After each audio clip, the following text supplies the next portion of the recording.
I'm gonna cut mine short because we're gonna, in keeping with my promise, we're going to do this on time.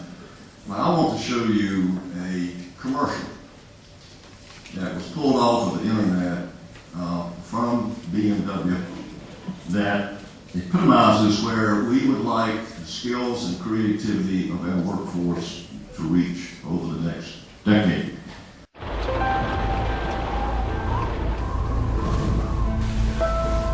My sculptures are made of very light material and they are powered by the wind. A part of me is an engineer who wants to map the progress of mobility. And always I strive to push the boundaries of what we know and what seems possible to us at this moment in time. The walls between art and engineering exist only in our minds. And only a few have the imagination to see beyond them. The barrier between art and engineering lies in our minds. Part of our effort here at our center is going to be to try to break down those barriers. Break down the barriers, break down the silos that exist between our various academic disciplines. You will see when you go upstairs, if you look out the window to the southwest, I guess, a former tobacco bag factory has been donated to our higher ed center.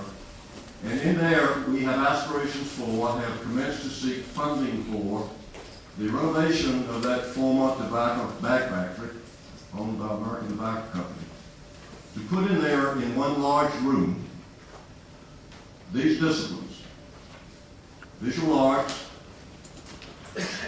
wood science and design, architecture and interior design, so that students will begin to appreciate the need to collaborate and the need to learn across discipline.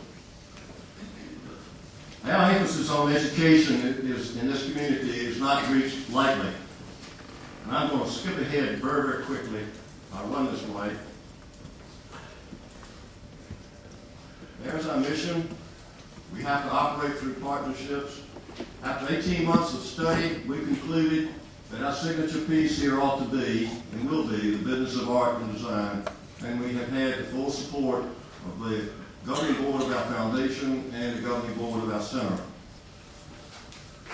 Documentation, research as to how important the arts are.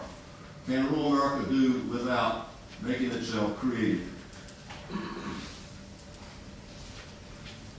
We've got to reduce high school rates, increase high school graduation rates, enhance student preparation for post-secondary education, increase college enrollment and completion. The alternative to the above, the smaller and smaller role in the national and rural economy. So what is the reality in Southern Virginia educationally?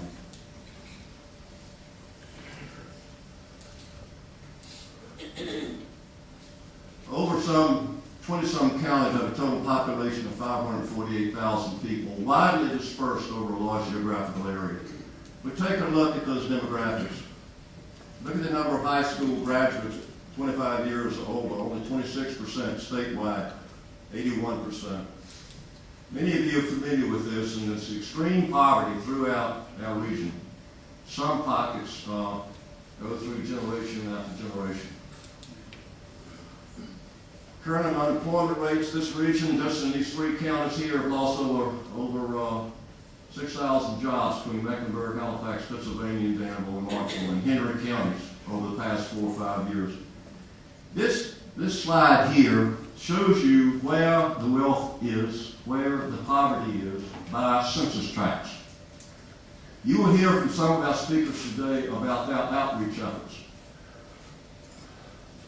The yellow means that 5 to 20% of the people have a high school degree. The orange or dark yellow, only 20 to 40%. The city of Danville, you see that pink section? These are by census tracts, and you can actually go down street by street and turn a corner and determine where these neighborhoods are. That pink means that 80 to 100% of the people living in that geographical block do not have a high school degree and are over the age of 25 years. I hope you will conclude that that is absolutely unacceptable. It is going to be absolutely unacceptable. If we do not do something about this, then I'll assure you, 25 years from now, our workforce will be just as uneducated and just as difficult to find jobs for as it is today. While the city of Danville has done an extraordinary job in economic development and attracting thousands of jobs, the irony is, because of these demographics, our region cannot come close to filling those jobs.